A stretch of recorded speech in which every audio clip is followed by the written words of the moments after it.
আল্লাহ তাআলা সূরা কাসাসের 87 নম্বর আয়াতে কারিমায় বলছেন, ওয়াদউ ইলা রাব্বিকা ওয়ালা তাকুনান্না মিনাল মুশরিকিন। এখানেও রাসূল সাল্লাল্লাহু আলাইহি সাল্লামকে লক্ষ্য করে মূলত আল্লাহ তাআলা তাহার পথে মানুষকে দাওয়াত দেওয়ার আহ্বান করেছেন, ঘোষণা করেছেন।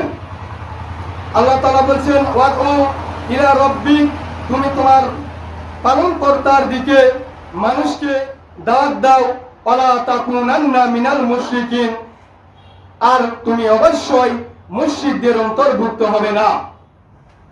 এই আয়াতে কারিমায় আল্লাহ তাআলা তাহার তাওহীদের উপরে মানুষকে দাওয়াত দিতে বলেছেন এবং এই বিষয়ে সতর্ক করেছেন যেন এই মানুষকে দাওয়াত দিতে গিয়ে তুমি কখনো মুশরিকদের অন্তর্ভুক্ত না হও, মুশরিকদেরকে কখনো গ্রহণ না করো, তাদের মতামতকে উপেক্ষা করে তোমার প্রতিপালকের পক্ষ থেকে তোমার প্রতিপালকের পথে মানুষকে আহ্বান করো।